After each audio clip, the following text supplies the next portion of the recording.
So last year when Worlds was in NA, going to the movie theater and watching finals was a great memory. However, since Worlds is in Korea this year, it's been really difficult to enjoy Worlds since I can't go to the events, meet other fans, or even watch at a regular time. So I decided to make a vlog of me making the best out of my week and making this finals special for myself as a T1 fan. The plan is to create a calendar to hype myself up all week for finals and have a great time watching 14 hours away on the other side of the world. Yesterday, T1 qualified for the finals by beating JDG in the tournament favorite. Personally, apart from Game 1, I felt really nervous during Games 2, 3, and 4 because JDG had the lead and better side control macro.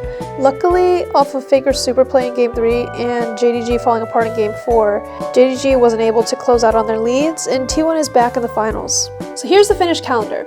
So Monday, which is today, I created this calendar. Tuesday, I'm going to talk about Zeus, and I'm also going to manage my pick'em group. On Wednesday, it's going to be Oner Day. I thought about my schedule for the week, and I switched around some of the items, so I'm actually going to design a banner and print it on Wednesday. Here's the ones I did last year. And on Thursday, it's going to be about Faker. And I'm going to finish my translation for the U-Quiz segment he was on a couple years ago. On Friday, I'll talk about Gumayusi, and we're going to get our snacks ready for watching at home and pick out our outfit. And on Saturday, we're going to talk about Keria and make a Keria banner using this holo paper I have, because Keria is actually my favorite T1 player, which I'm sure you'll catch on to pretty fast. Hi guys, so it's Tuesday now, and today we're gonna do our pick'ems. I've been doing pick'ems throughout Worlds. I've actually been hosting a leaderboard for my friends.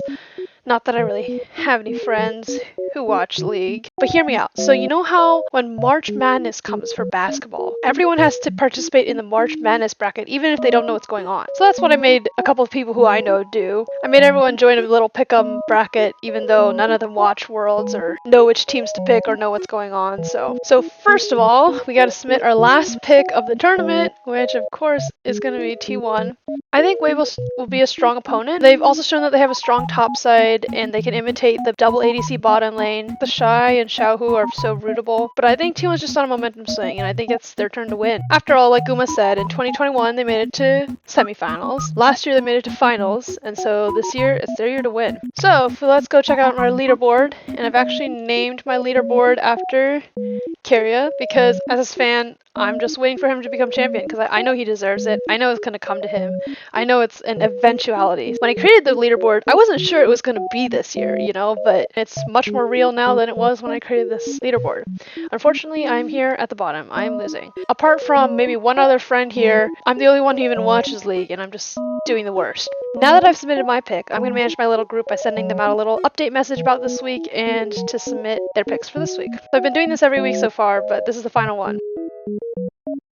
Now the other thing I'm going to do is participate in T1's finals cheer event, even though I won't win, and I'm going to enjoy my little sundaeguk I have while I think of my poem. So each day this week, I'm going to say a little something about each of the T1 players, and today I'm going to start with Zeus. So Zeus is our Magne, our youngest, and I think he just embodies the quintessential young prodigy. He has mechanics that are just out of this world, and he has the ability at any point to dominate any top laner. But being a younger player and slightly newer than the rest of the people on the team, he also knows when it's time to sit back and just, you know, ride and get carried sometimes. And I think he plays his role in T1 perfectly, where he's always ready to follow up on engages and do the damage, but he also knows how to support and make sure that the leading lanes get to push their advantage. So to Zeus, I want to say thank you for being the carry top we can trust in. The top matchup this weekend is going to be absolute fire, and I just can't wait to see you play it, and I'm going to be rooting for you.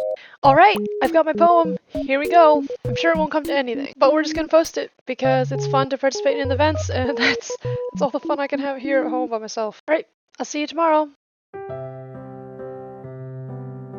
Happy Wednesday, everyone. I just finished my rice for the morning. So today we're going to be designing a banner. I can print these in the US for $6.59-ish. Last year, I actually printed 20 and used some coupons, and it came out to around $90-something.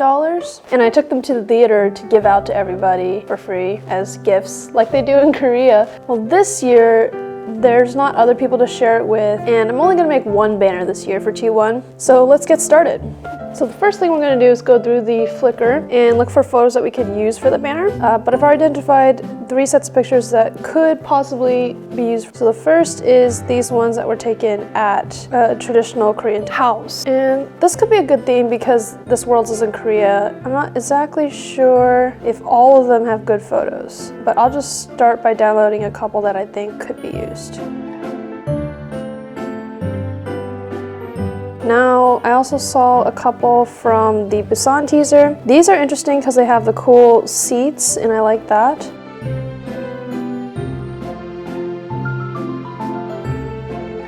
And then I think the last ones that we could possibly use are these dramatic ones on black backgrounds. Here we go. So we've got the Korean traditional ones. We've got the ones in the stadium. And we've got these dark ones. I'm honestly thinking at this point that the best candidates are the Korean ones or the dark ones. So I like this photo. We can already see how it will start to look if we put it into the project. I like this because we have some space to write around them, but I also think it is a little bit far away.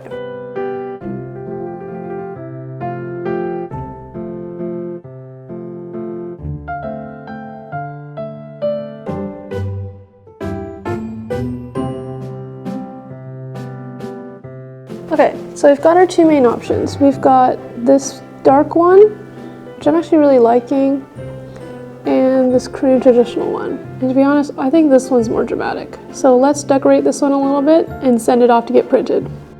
Today I get to appreciate Oner, who I think is such a vital part of T1. Oner, along with Keria, gets to shoulder the responsibility for engaging team fights and making plays. And I think having the combination of both of them is what makes this team truly what it is. He would have been the spring MVP if it wasn't for his own teammate, and I think his fame on carry junglers is matched by his consistent tank play. Even though he doesn't have many high highs, he also doesn't have many low lows, and being able to rely on that stable play is so reassuring. To Oner, I know you will play amazing in this upcoming match, and we will all be trusting in your smite, and I'll be crossing my fingers for drafts where you can show your usual map control. Fighting! So this is what we're going to go with. I'm going to send it off to the printer, and we're going to go pick it up later today.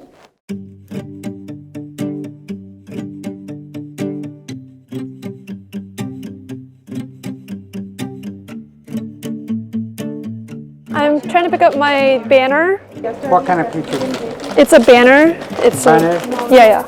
I love it, that one. I know, it's a long one. Where do you get from?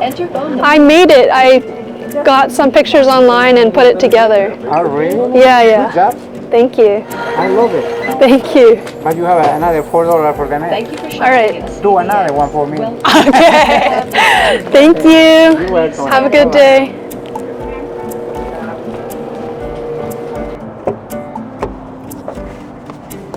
Alright, here we got it. So, you can open it up. This box is so cute. I didn't get it in a box last time.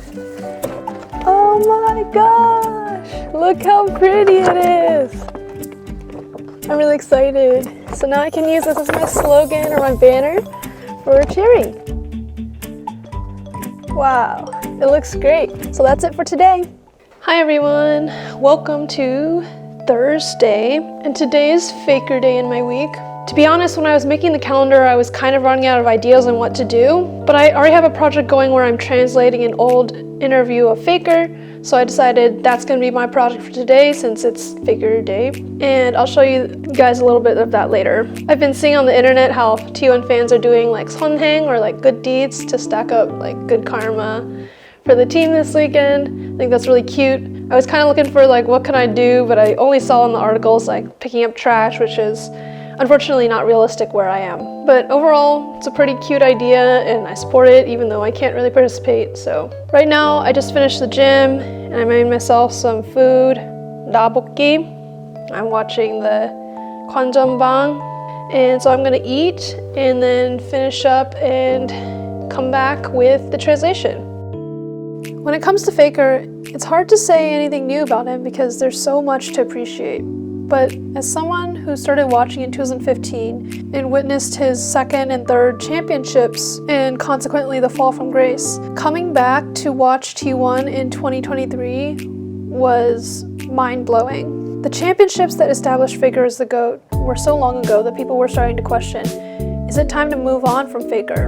And as someone who watched the fall of many greats in NA who used to be the best and just simply weren't anymore, I was expecting a similar pattern with Faker. But when I came back to watch him again this year, he's not only playing at the level of the league, he's still playing at the top of the league. And this year in Worlds, as he has been all year, I think he plays the perfect teammate. He's not the hard carry, he's not always the center of everything that's happening, but he always has the potential to make a super play at any moment. And there's so much to say about Faker's character, but I think the one that summarizes it the best is that his career is 10 years long and he's still never had a big controversy. He knows he's the model example for pro gamers everywhere, and he takes that responsibility seriously.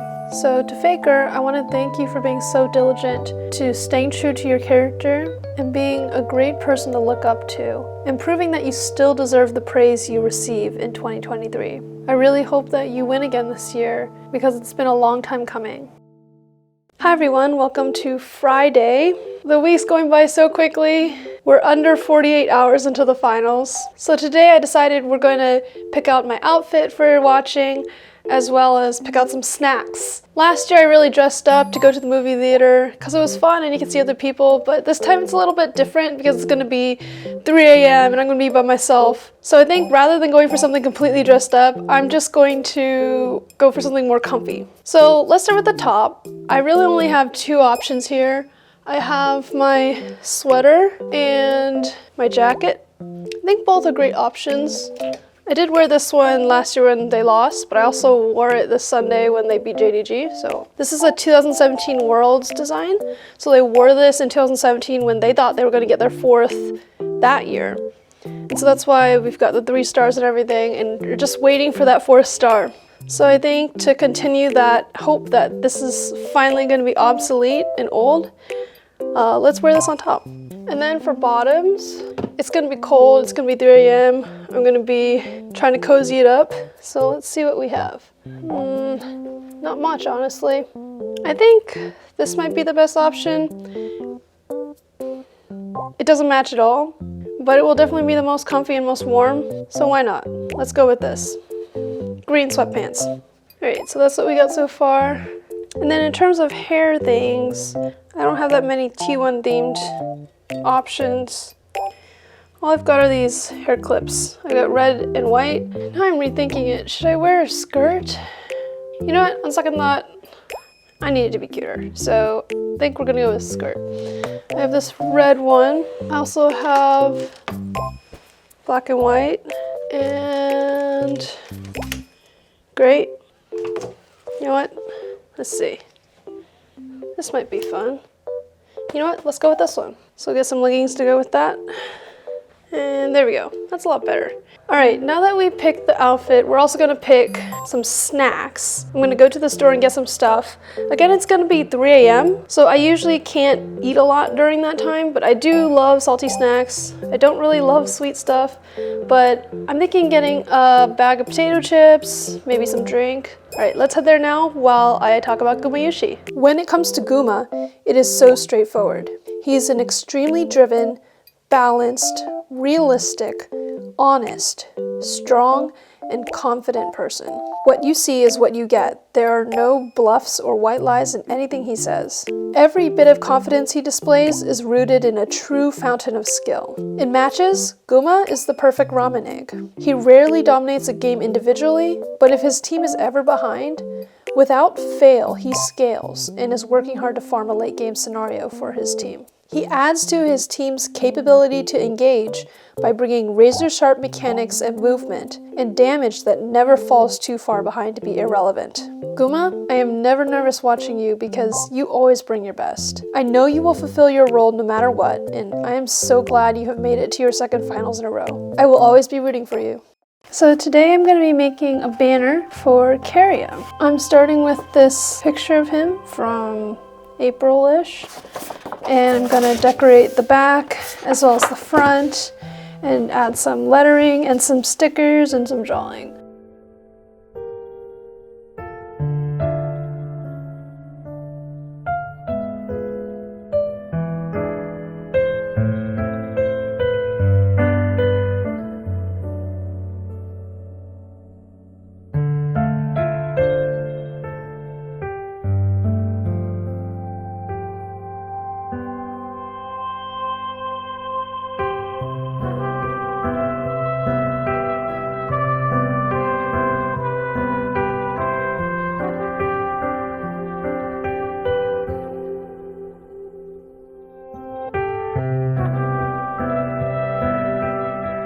how can I explain how big of a Keria fan I am? As a person, he is dorky and cute, but as a player, he is the most ruthless monster to ever touch the support role. He has a champion pool that spans picks from all 5 lanes. His mechanics are one of a kind. His teamfighting and engages are beyond entertaining to watch. I always feel happy watching him play. I've said it before and I'll say it again, Keria will be a champion. He will, sooner or later, lift the Summoner's Cup. It's an eventuality for a player like him. And I'll be cheering for your championship to be tomorrow, Keria. I hope you win, and I'll be cheering for you until you do, and forever after that. Let's go T1!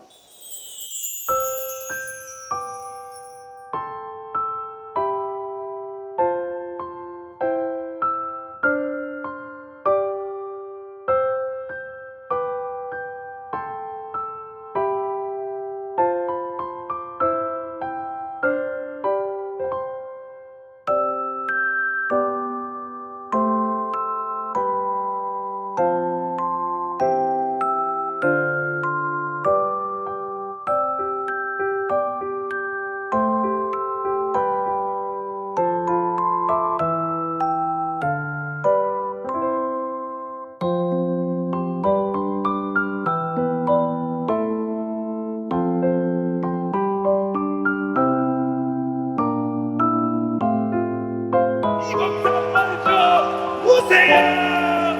예!